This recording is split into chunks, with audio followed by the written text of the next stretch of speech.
Welcome to the JP Podcast. I'm your host, John.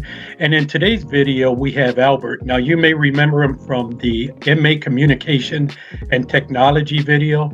Well, at the end of the video there, once we stopped recording, Albert started talking about a few things, some IT things and computer hacks and all that. And I said, hey, let's do a show on this. Hold that thought and let's get something recorded. So we brought him back on. We're going to talk a little bit about it and hope you guys enjoy the show. Welcome to the JP Podcast. Tom is the man. I'm just joking. Year anniversary. I'm Crystal. Share. Welcome to the JP Podcast. Welcome to the JP Podcast. Welcome to the JP Podcast. Don't forget to hit that like button, subscribe, and turn on those notifications. Okay, we are back with Albert. Albert, thank you for joining the show here. Happy to have you back. Glad to be back. All right. So I said a little bit in the beginning on the intro there. This was going to be about hacks, and we're just going to start right off from, just right off the rip there. Just have you talking, and we'll go from there. Well, I know you and I talked about this before, right? And one of the things that I've always been conscious about is if there's a way to steal people's money or identity or anything, somebody's going to figure it out, right? And I think that's true with everything. That's why they tell you to lock your doors on your cars. They tell you to lock your house when you go away. They tell you, one of the biggest things, they say, don't put on social media when you go on vacation, right? Yeah. Hi, I'm Zarna, the culinary and hospitality lead for Saffron Patch West. Every day, we try our best to provide the greatest possible experience. Our restaurant has the main dining area and several very large and beautifully decorated party areas. They're built for reunions, birthdays, and weddings. Our restaurant experience provides culinary delights from many parts of India and Far East. We almost have 100 items on the menu. Recently added Asian food with Indian spices. Excellent desserts are also provided for your pleasure. We also have an amazing weekend buffet at a very reasonable price. The buffet has dozens of choice selections. We also provide celebration spaces for special events. While we provide excellent food and atmosphere, we also provide a full bar for your enjoyment.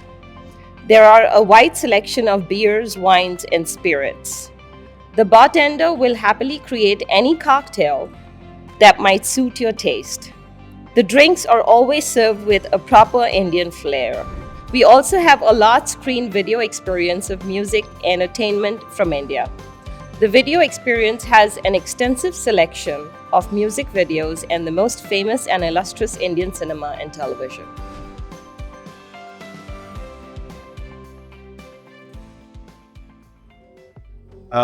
That's like a simple hack, right? Because people will watch their Facebook feeds or Twitter feeds or Instagram feeds, and people are just posting away, I'm on the beach. And then criminals are going, they're not at home.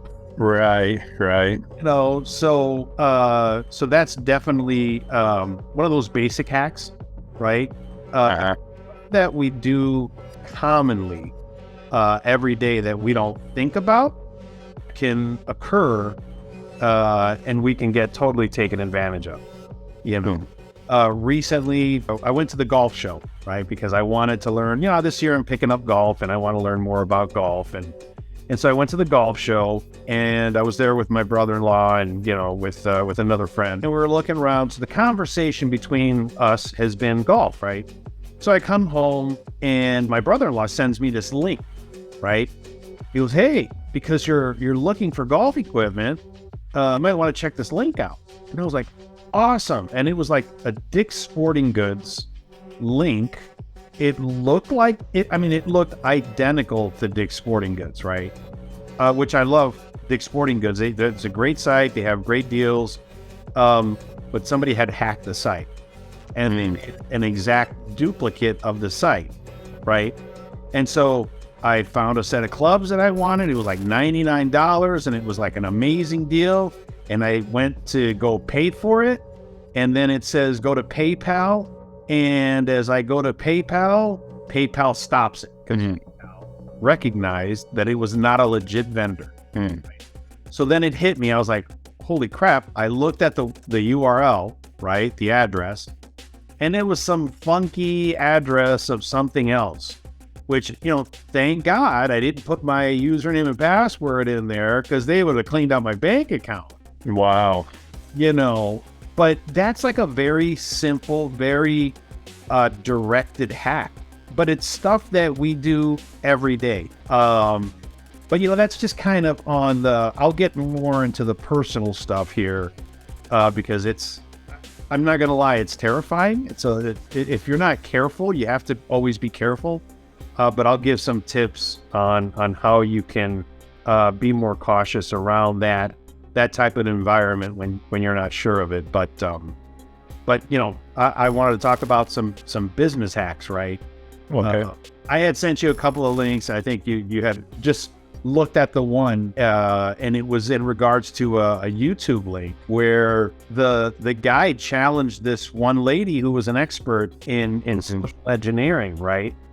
And he challenged her, okay, I want you to call my cell phone provider and change my password, do whatever damage you can to my account.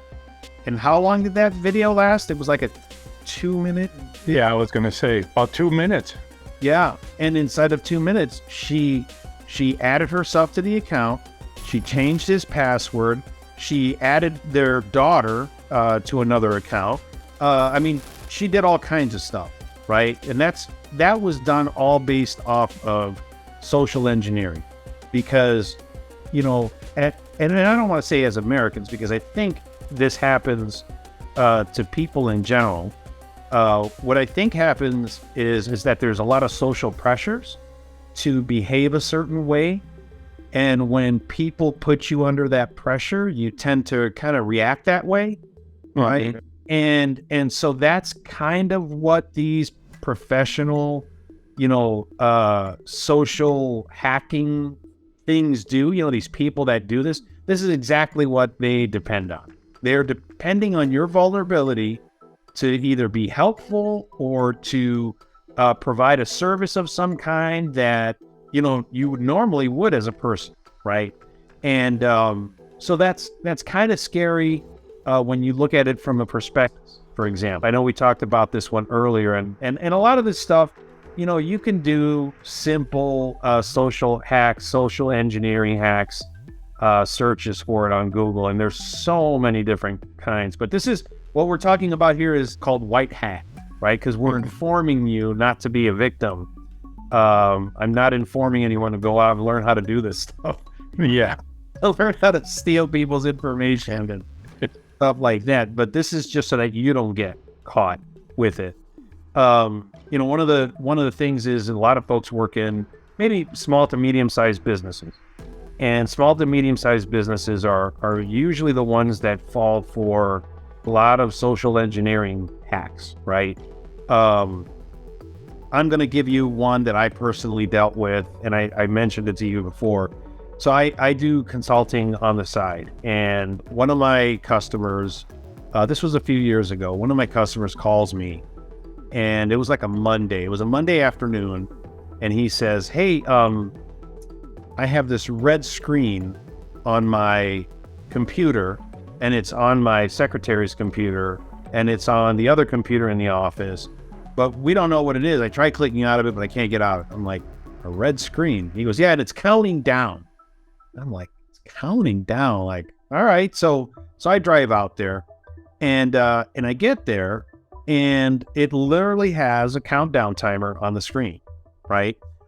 And it gives you explicit instructions on what to do in order to get your, not only remove the screen that you have, but what that virus did is it started to encrypt all of the files that were not only on that computer, because the secretary triggered something the previous Friday. This was on a Monday that he called me.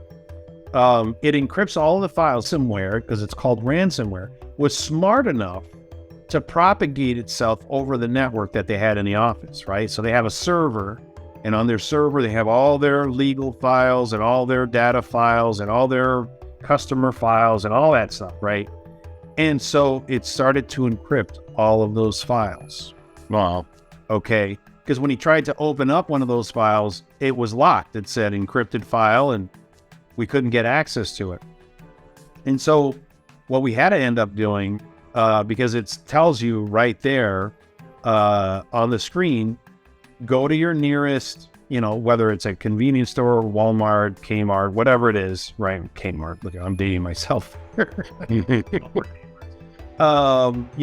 like CVS pharmacies. And they have these non-trackable cards that basically you put money on, and then you can actually, and you'll hear this scam over and over and over. It's kind of like a Visa debit card, but this one is untrackable because once you put money on the card and somebody gets the number that's on the card and they pull the money off, you can't retrieve it because it's not being backed by Visa or MasterCard or any one of those. And so that means, you lose the money. So this one was the special ransomware. And I got to say, as far as the intelligence that it takes to create this and the thought process behind it, I kind of admire it, right? Because it was done so well. And everything that they said they were going to do, if you send them the money, they did, right? So the scam is send us $300. And once we receive this $300 by those cards that we asked you to purchase, because once they get the number, right, you can't get the money back, we'll send you the decryption code and you can decrypt all your files by following these certain steps. So I told my customer, I go, you're kind of screwed. You're going to have to pay the $300. That's why it's called ransomware. They're holding data for ransom, right? And so he says, well, how do I know they're going to, give me this decryption code? I go, think about this for a minute, right? If you're a criminal and you're doing this exact same scam, what good would it do me to encrypt your files, ask for $300, and then not decrypt your files? Do you know how quickly that would get around the internet? That the scam was, I encrypted someone's files, they sent me the $300, and then I didn't decrypt their files. Then nobody would pay the $300, and that would fall really short, right? Like they would make some money, but by the time it gets around the interwebs, right, people are talking because everybody communicates on the internet, that scam would essentially die very quickly.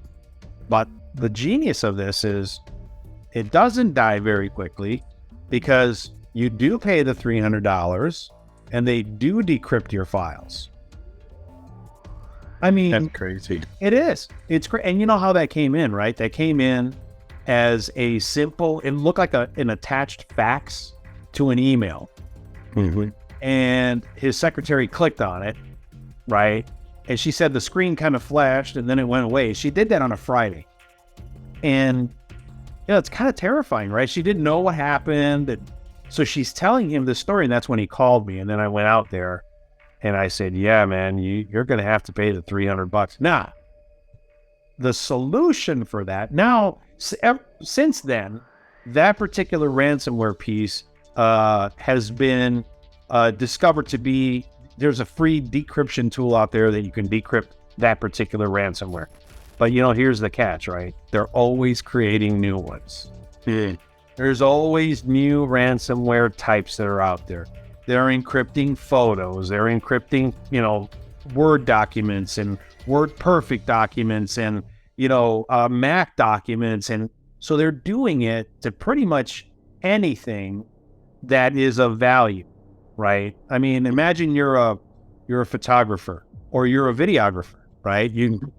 We record this session and you put this on your, your server, your network attached storage, your NAS server, and then you get one of these files, and it'll, one of these viruses or ransomware viruses, and it attacks your video files. Oh man. Yeah, that would make me mad because it was hard enough getting you for this interview, you know. We'd have to do it all over again like 3 weeks from now. But you know, it's just a new form of what do you call it, you know, of ransom and thievery. You know, it's just a modern day. Yeah, people are just a trip no matter what. I've gotten emails. I think I told you it looked like I was actually waiting for a package from the post office, and it said, here's your package, but it's stuck. We need you to verify it. But I kept looking at the picture of the post office, and instead of an eagle, it was an airplane. I was like, I don't think it's an airplane, you know. And so finally I Googled, the picture, and there it is, the eagle. I was like, this has got to be spam. You know, and Google's usually pretty good about getting in there and protecting your stuff. I know they protect. If you lose your password to your Gmail, you're not getting it back. You know, if you have no way to verify your email, right, you're shit out of luck pretty much. Oh yeah. Set up. You know, when that stuff comes around, I think I mentioned this to you earlier. Was set up always at least set up double authentication, right? And for your viewers that don't know what that is, double authentication is that when you go to log into let's say your Gmail account, right? Or your Facebook or Twitter or whatever it is, all of these platforms now have an authentication feature where, yes, you put in your username and password, but then before it lets you access those platforms, it'll say, we're going to text you at the number that you provided, and you're going to put in the code in the next screen. So literally that's what happens. You hit next, and then it'll pop up with empty screen, right? It'll, a couple of digits in there, and then it'll text you a number, and you'll take that number that you've got texted, and you'll put it in there, and then it authenticates because now it knows it's you, right? So that's a really, really good way to prevent basic hacks happening to any one of your environments. Banks are doing that. I mean, anything financial, your investments, and they're all doing this double authentication thing, right? So you got to watch for those things. So if it seems like it's a pain in the ass to do it, just do it once. And once it's set up, you're good to go. But better to have that little hassle of getting that text and putting it in than losing your accounts and your money and everything else, right? So that's And going back to the business side of it, how many of these businesses, I know you do it as a business or businesses, how many of them do you find are not protected? Or, you know what I mean? That's kind of I'm not putting it out there for somebody to attack these places, but yeah, how many places out there are not really paying attention to what they got going on, and somebody easily can come in and destroy everything they have there, especially if you have a big workforce. Oh yeah. No, absolutely. So that's kind of one of those things that when I think about it, right, it's a bit terrifying. The biggest victims of this, of hacks are the small to medium-sized businesses that don't employ an IT force, right? So the IT force is like the CEO's son, who's like 15 years old, and he knows how to play, some video game really well, and he knows how to get around on the computer. And since he's the only one that really looks like he knows what he's doing, they ask him to come in and can you secure our network, right? And he puts in like an 8-digit web password, right? Very weak passwords. And then he does that kind of lockdown, which is not a very good lockdown. And so you'll have, and I kid you not, you'll have doctors' offices, you'll have law offices, you'll have architecture firms, you'll have, contractor. I mean, you name it, any business that has anywhere between 5 to maybe 100 employees, usually have someone on staff that does a dual role of, hey, this is Bob, he's our accountant, but he's also our IT guy, right? I mean, I kid you not. I mean, I've seen so much of that. I dealt once with with a guy down in Amish country, and it was for a building company. They made windows. And I walked in and they introduced me to their IT guy. Well, the IT guy had one of those big, long Amish beards, right? And he didn't have the mustache, and so he was Amish. And I'm looking at him, they go, this is my IT guy. And I'm like, wait a minute. I thought you guys didn't really deal with technology, right? And so the scary part is, this IT guy only knew one thing, right? He knew how to run wire, and he knew how to punch it all down, and he knew how to plug in the computers. That was kind of about it. Yeah. Like, that was it. And he knew how to plug it into the router, right? So because he knew that, he was the IT guy, right? And this was a company that was probably employed about, I don't know, maybe 100, 110 employees. And I'm sitting there thinking, they're making pretty good money with their product, right? Invest in hiring at least a consulting firm to come in and kind of lock things down. But lo and behold, this guy had the basic cable modem. There was no firewall. There was no protection. He was just using what was on the cable modem, right? And, so it's stuff like that you see all the time, and it's terrifying. And then the same thing with the passwords for the Wi-Fi. It's either the guest account, because they create guest accounts on these devices, right? And then they create the secured account, right? But nobody really takes into account that both accounts will take you to the exact same place on their network. Wow. Which is terrifying. I mean, it's kind of an afterthought. Mm-hmm. So it's that kind of thing that really needs to be looked at. And it's 2023. I think people are getting better at it, but I still think people think that, and for the most part, right, in business, if you're a small business owners tend to think, well, they're only going to go after the big companies, right, where they can pull in millions and millions and millions of dollars.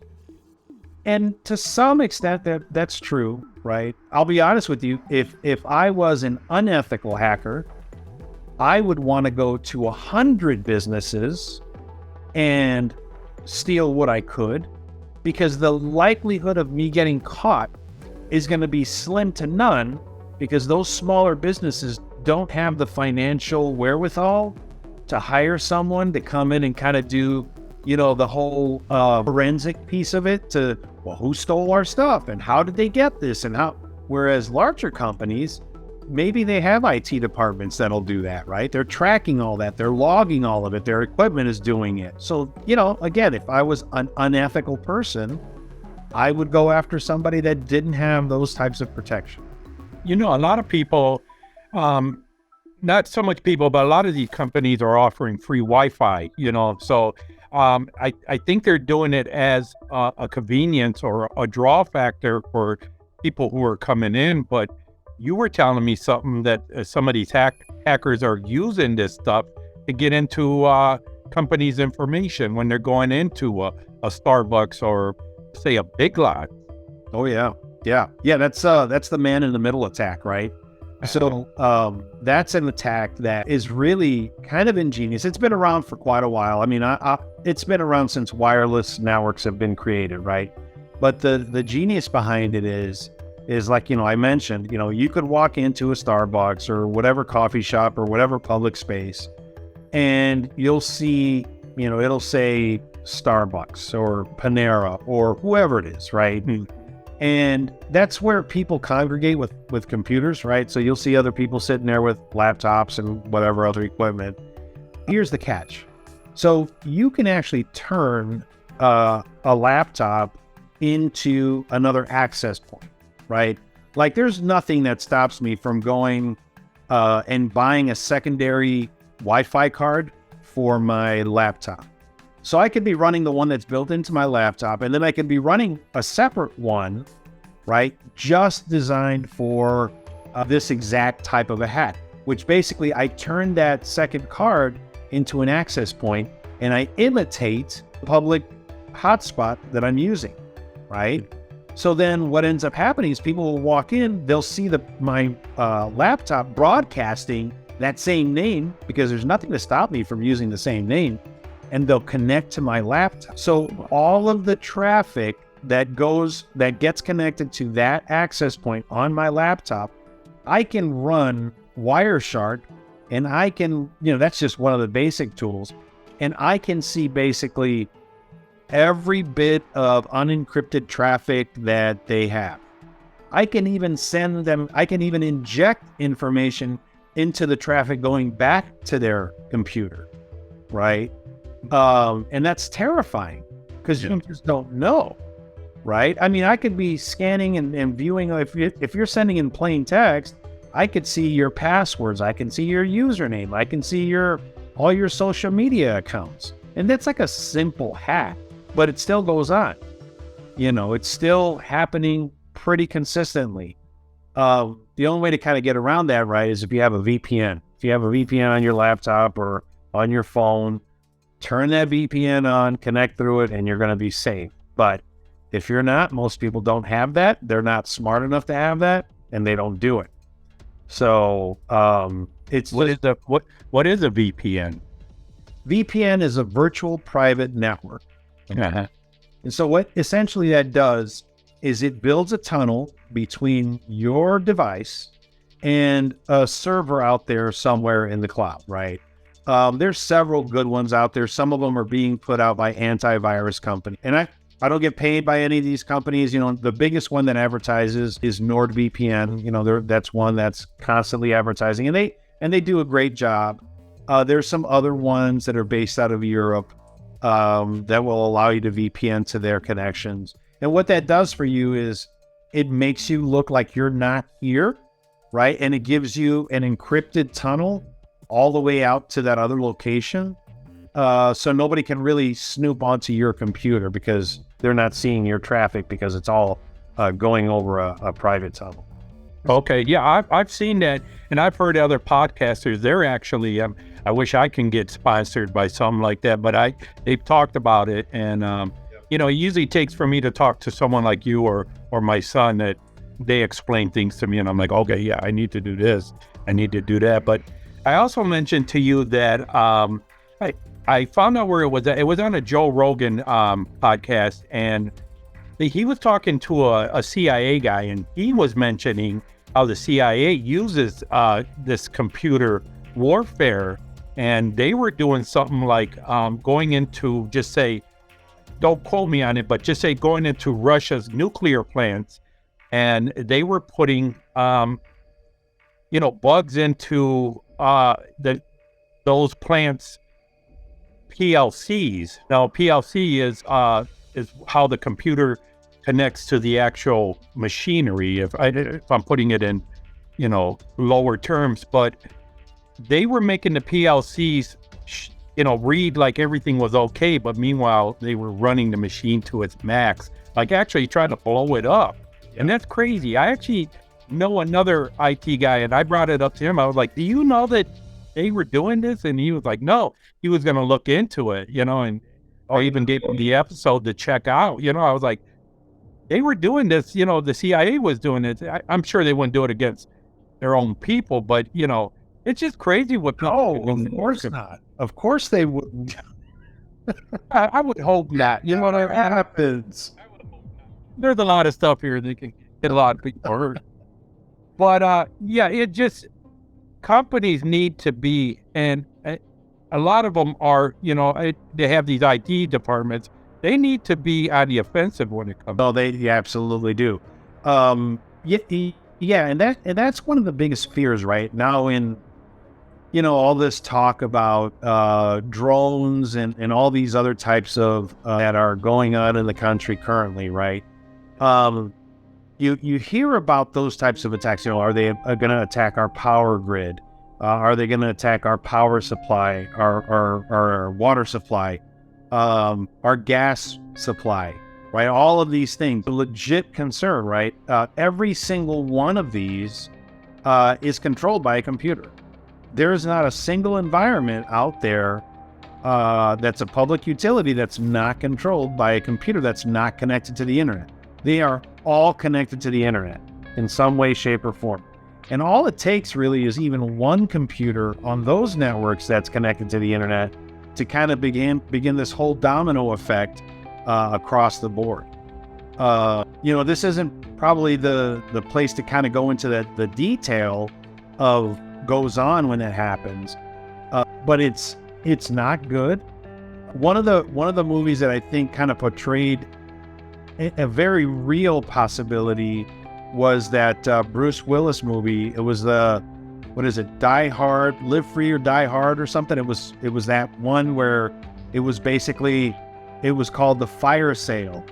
And Bruce Willis was running around with this kid who had discovered this organization that was basically hacking everything in order to control every aspect. They were controlling street lights and gas lines, and while that may be to that extent, that quickly may be far-fetched, I think there's a lot of truth behind it, especially considering that maybe we're not investing the money wisely where it needs to be. Some of our utilities are probably not up to date with the latest security measures and the latest and greatest in equipment to make us secure, because it's always an afterthought, right? It's always after something happens. Oh, maybe we should invest more money in this, right? Yeah. So that's one of the things that is scary. And and I go back to talking about small business. Doctors' offices and things like that. They hold a lot of personal information, right? I mean, they're kind of ruled by the whole HIPAA, regulations, and it's a bit surprising to walk into a medical office, and when you inspect what's going on in their environment, you find out that the doctor was the one that built the network, right? And the doctor is the one that kind of set up the security. And then you find out the doctor was just following the instructions that were on the inside of the box that they had, and that's kind of about it. And that's terrifying. So it goes from small to even the large businesses, large utilities that can be affected by this stuff, which is, I mean, for me, I've seen stuff already happen.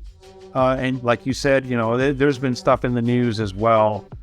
Power generating plants that were destroyed because somebody got into the network at that station and basically cranked up everything and destroyed the power generation equipment. So, but there's so much more, right? Like you think about every aspect of your life, banking and everything can be, the food supply can be affected by it.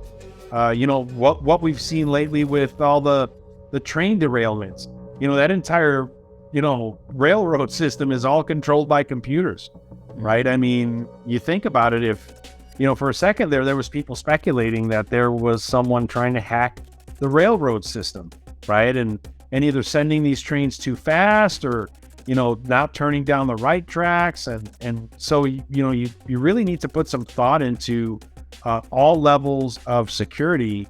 And here's the one thing I'm going to say. Security is not a one level thing, right? So you don't just, when you leave your house, you don't just have one lock, right? I mean, hopefully not. If you live in a bad neighborhood, you probably have several locks, right? The same concept needs to be applied for anyone that has any, digital type of connection, right? Whether it's on your computer at home, whether it's on your mobile device, your laptop, your tablet, you have to do security in multiple layers, right?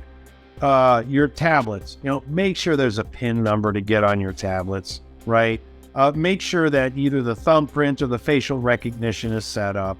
All of those steps that seem very cumbersome, make sure that you do those security, because it's all in layers. It's not any one piece of security that you do. It's all done in multiple layers. Use a minimum of 12 characters in your passwords, with numbers and characters, the exclamation point, the pound signs and the dollar signs, and capital letters, lowercase letters. Use at least minimum of 12 characters. Don't make your password, please. Yeah. A, B, C, D, 1, 2, 3, 4, right? So it's stuff like that, that people can do. But not only people, right? Personal businesses can take simple precautions to do that type of thing. Yeah. Yeah, I see a lot of people getting hacked, especially on these social medias like Facebook. I'm always getting a new request from somebody that I realize I'm already friends with. You think that, okay, maybe they just lost, it got locked out and started a new one, but then you go to find out, no, I was friends.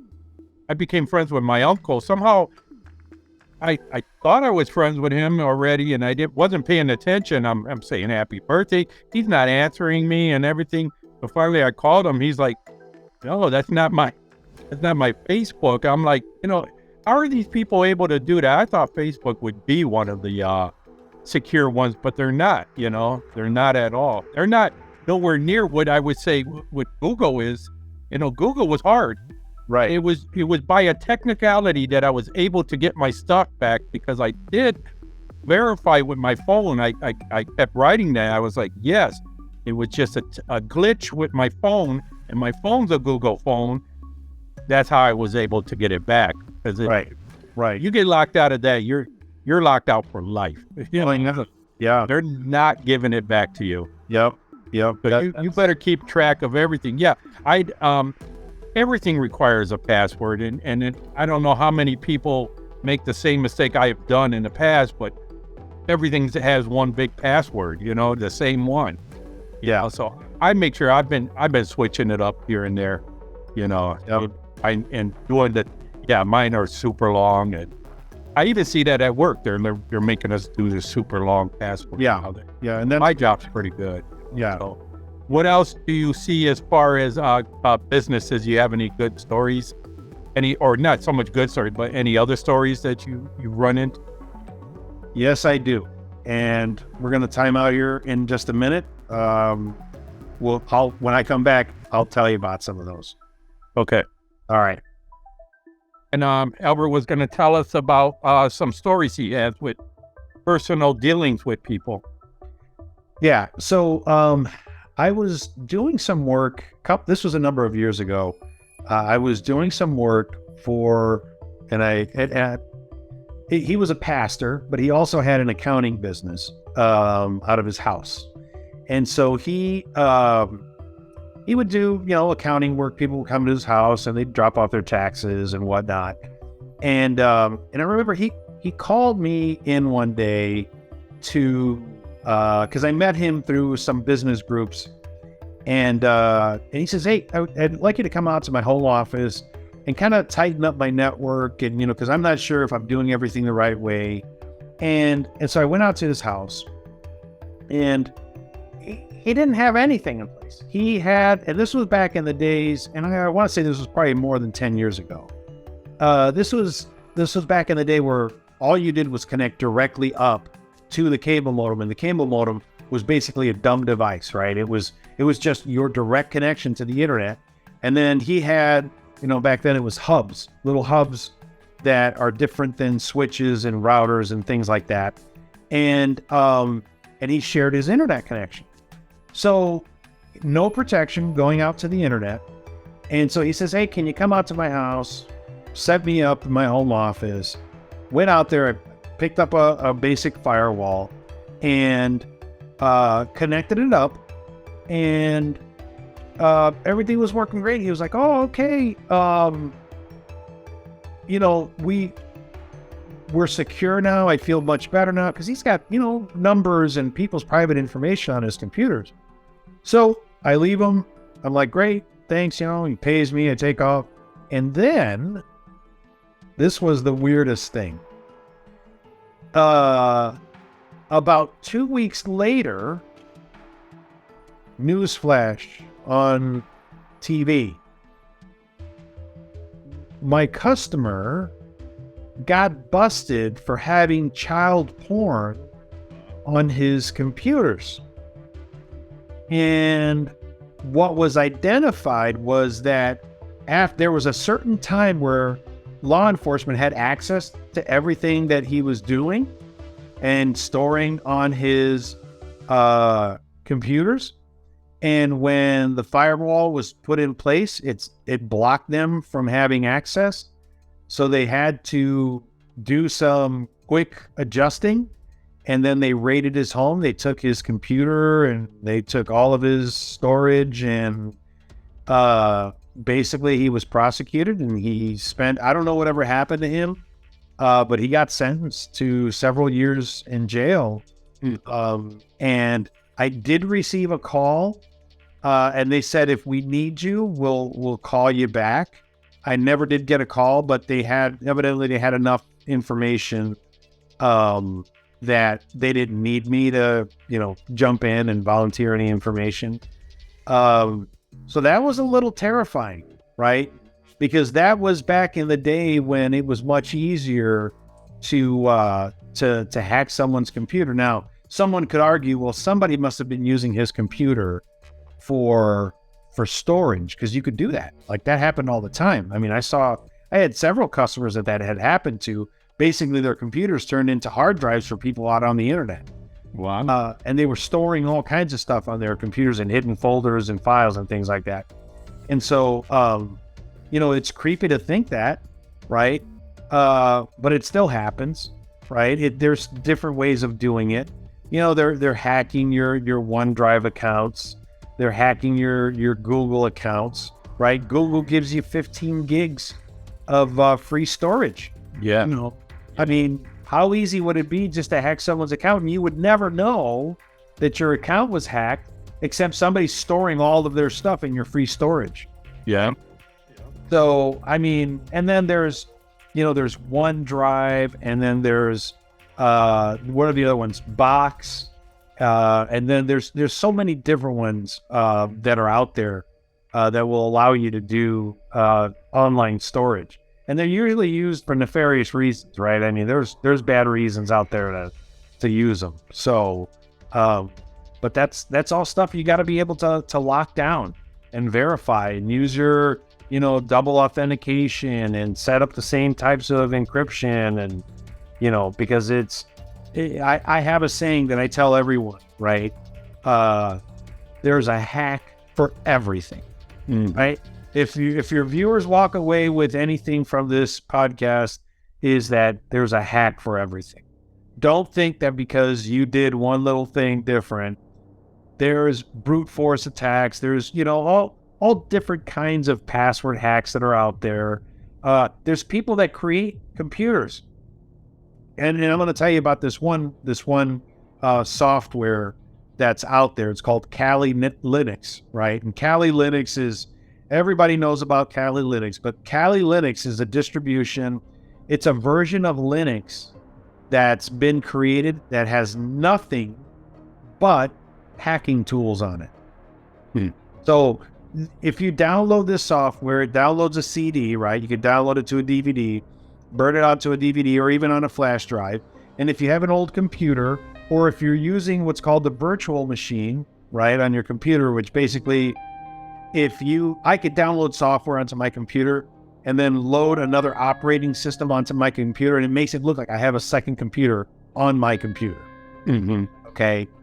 And so people will do that. They'll download this software, run it in a virtual machine, and then they'll do all their hacking and everything off of that virtual machine. And then when they're done, they delete it and it's gone. Right? So there's all kinds of stuff like that that's available. And people will usually do it under the guise of ethical hacking or, things like that. So that's one of the things. I'm being very high level on this stuff, right? Because to get down deep into the weeds for this stuff, you would need probably 100 of these podcasts to kind of explain each one of these hacks. Because like I mentioned earlier, social engineering hacks, and then there's physical equipment hacks, right? Those are the credit card scanners that can be put on a bank machine, right? You can go to your ATM, and it's sitting basically as one that looks exactly like it, and it's covering your existing card scanner. Ones at gas stations, right? Those are other card scanners. There's so many different types of hacks like that, that to cover hacking in in an hour or whatever what this ends up with is just nearly impossible. Yeah, one of the podcasts I like watching, and I mentioned it during the pre-interview, called Scammer Payback, and I love this guy. He goes back after the people that took money from, just say, somebody elderly, and he really messes with these guys. So while he's taking their money, he's jumping into their computer and he's deleting their files. It's a great show. If you a lot of people have watched it, but if you haven't seen this, check into it. It's a good program. I'm giving him a little shout out there, but I love it. Yeah, you're right. It's everywhere. And I bought a wallet with a protective thing in it. The lady was telling me, it's so nobody can take your credit card information in it, or from it by just walking past you. I was like, it's crazy the things that are out there now, all this technology, and these guys that just find a way. That's why when we were talking about the inmate technology and I had asked, I'm sure somebody there is bored, but then they don't want to lose their privileges at the same time. But somebody's learning a way to get through that system, and you guys are there to find it. But they're learning their ways to do something. If there's a will, there's a way for everything in this stuff. Oh, you betcha, right? And the thing is that the computer and the internet has opened a world to people that maybe normally wouldn't be criminals, right? Like there's a guy or a gal out there. There's a lot of women are involved in this as well, right? That normally wouldn't steal. They would never go to a store and shoplift, right? They would never take money out of their mom's purse, or they would never think of doing that. But for some reason, they feel emboldened just to see if they could do it, right? That they'll do it on a computer. They'll go over the internet. They'll mask, where they're at, their IP address and all this stuff. They'll do, all kinds of secure things just to see if they can do it. And then when they don't get busted, that was easy. Let me try that again, right? And then now it's not just one or two people, right? Now it's organizations, hacker organizations that are getting together. And, you hear of the dark web, right? So this is an organization, not really an organization, but it's a group of like-minded people that they're willing to buy credit card lists, number lists. Wow. With user information. You can go on the dark web, and if I wanted to get, if I were someone that was working with the dark web, I could be a waiter or a waitress at a restaurant, and everybody that came in my restaurant, I'm scanning their credit card, right? I'm getting their ID numbers off of the back of the credit. And then what do? I turn around and I sell that number list to somebody on the dark web.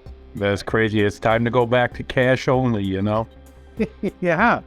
It really is. And then that's where the chip is supposed to, kind of get over all that. But chips can be hacked as well. Yeah. So, yeah, there's a lot more to it. And there's ways to be safe. But most folks don't want to spend the time to do it. Well, let's touch a little bit on that. You mentioned, more than 12 characters for a password. What else could somebody do besides get VPN, right, or something like that? But what would you suggest? Just some minor stuff without giving away something you would normally get paid for a consultation. Right. So just kind of common sense stuff, right? Emails, for example. There's ways that every time you receive an email, you can actually hover your mouse over the email, and then you can see the link, right, of what the email, what that item is, right? So if you're let's say it's Fidelity Investments, right? And Fidelity Investments sends you, the legit one sends you an email, and it says, click here to check on your account. Even if it looks, if everything on that email looks perfect, right? Always hover over that link, make sure that it's like fidelityinvestments.com, because you should be able to read it either on the bottom or it'll pop up in a little bubble, and you should be able to read that link. If it is, then you know you're safe, right? But in many times, you'll hover over, phishing emails, and these are what's called phishing emails, and it'll be a bogus address. It'll be like xyz.rs. That could be a Russian website, right? It could be somewhere else. It could be, NZ, New Zealand, right? It could be Nigeria. But always, if it sounds too good to be true, it usually is. And always, always, always double check yourself, especially with email communications, because it seems to be still very popular. The other one is, which we get taken all the time, is on our mobile devices. A lot of people do their banking on their mobile devices, right? How many times have you received the text? You mentioned earlier about, this is the USPS. We're delivering a package to you, but we were unable to deliver it to you today. Click on this link to reschedule. And it's usually some funky link that doesn't even look normal. Question it, right? The USPS is not going to send you a text to your phone. First of all, where do you register your phone number with the Postal Service, right? Yeah, right. About that, you got to go, did I give them my number, right? So it's simple stuff like that. Question everything, because there's a hat for everything, okay? Don't be so, especially when it comes to social engineering, don't be so forthcoming with information on social media. Listen, when you go on social media, have you ever seen these the biggest one that I see all the time is when your friends, they post, I've done these things. I've been in an ambulance. I've ridden a horse. Yeah, I know. Helicopter. I've broken a bone. My dog's first name is, my first dog's name is, and then they kind of spray these little security questions in there. Yeah. Don't do that. Yeah, I've always wondered that. Yep. Don't do that. What's your favorite color? Where do you like to vacation the most, right? What's your first pet's name, Exactly. Don't do any of that shit, right? Yeah. The other thing is the whole copy and paste this status if you also believe in this thing, right? Somewhere there's somebody tracking how many times a particular phrase or a whole entire posting is being displayed. And what that demonstrates is the ease in which people believe things, right? We're still talking about social engineering, right? And, you copy and paste information and you just repeat it because you think it's not going to do any harm, right? Always be careful of that. Actually, I recommend on not doing it, right? If you're going to do something like that, make sure it's legit. Read the entire thing, right? If it's something about, you're supporting someone, a friend with cancer, absolutely, but make sure you read it, right? Do your due diligence to make sure you read it. The ones that are also popular are the GoFundMe, right? People, this is a GoFundMe account, click on this to donate money, and then it doesn't even go to GoFundMe. It goes somewhere else that looks like a GoFundMe account, right? So those are just basic things that you can do. Don't answer questions to people in the mall, right? If you still go to a shopping mall, people will ask you, can I get you for 5 minutes, right? All those little ones that they want you to, win a vacation trip, don't fill that stuff out, right? Because you're just giving away free information. If you're going to do something like that, do it on a burner email, right? Like I have one of my email accounts that's just strictly for junk email. Every time I want to access a news site or something like that, I give them that email because I'll get it to that email, but I don't check that email for anything. You know what I mean? Right. So I stay away from it just for that purpose. Now, remember, you should start thinking as you're being on the internet and on social media as you being inside your house, in your bedroom, maybe even in your bathroom, where you're closing every door possible because you don't want people to see what's going on. Mm-hmm. Think of your presence on the web in the same fashion, right? Use as much logical protection. And there's a lot of people that don't know still all the terms and things that are out there. So I hope they get on and they watch videos like yours, right? And they want to learn more about securing their lives, their digital lives, right? Because there's always someone trying to get at you in some form or another. You know, my own wife can fall prey to this stuff because she's not into computers, and she doesn't know a whole lot. So she'll ask me from time to time, "Hey, is this legit? You know, is this text legit? Is this email legit?" One of the latest emails or text scams that come out is someone that'll text you directly and they'll say, "Hey, Mary, it was great seeing you this last Saturday night," right? And they start a conversation with you. And if you respond, "Sorry, you have a wrong number." "Oh, I'm sorry. So who is this?" And they start dragging you into this conversation, right? And depending on who you are, maybe you fall prey to that. How do they know they're not talking to an 11-year-old with a cell phone? Right. How do they know they're not talking to an elderly person that just got a cell phone with texting on it? You know, they don't know. It's the opportunity that they're just basically going to everyone's house. They're knocking on the door and they're seeing who's the next sucker. Yeah. It makes me think about when you were mentioning in the pre-interview how people were so damn paranoid about the vaccine, and they were like, "Oh, they're implanting stuff," and you were like, they already know where you're at already. They don't need to implant anything into you. Absolutely. Because the way we just put information out all over the place.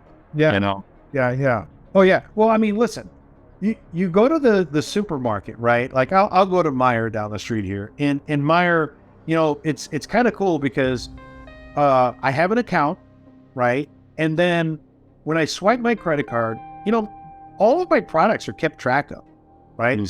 So Meijer knows what I'm buying, right? They know what I'm buying. It would be foolish of me not to think that Meijer is not selling that data to some other entity. Right. Research group. Of course Meijer is selling that information, right? Albert buys oat milk. Albert buys butter. Albert buys bacon, right? Of course they are, right? Albert lives in this general zip code, right? Albert, you know, usually shops this time of day. Yeah. Listen, all of that is a form of a hack. Just most people in a form of a track, right? So that's why when you mentioned, you know, everybody was talking about the vaccine and, they're putting these trackers. Man, we don't need any of that crap. I know at what time you bought deodorant, when you bought it, you know, what credit card you used. Right. All this stuff. Your cell phones. Listen, people leave the house now, and if they forget their cell phones, it's like, you know, they're like junkies, Jonesy. Yeah. I left my cell phone. I gotta go get it, right? Yeah. Who are we? Yeah. We're such junkies for this stuff anymore. You know? Yeah. Now it even comes to the point, like I go to Dunkin' to get a coffee, and I come home, and it's like, hey, rate your experience. You know, I didn't even do nothing with my phone.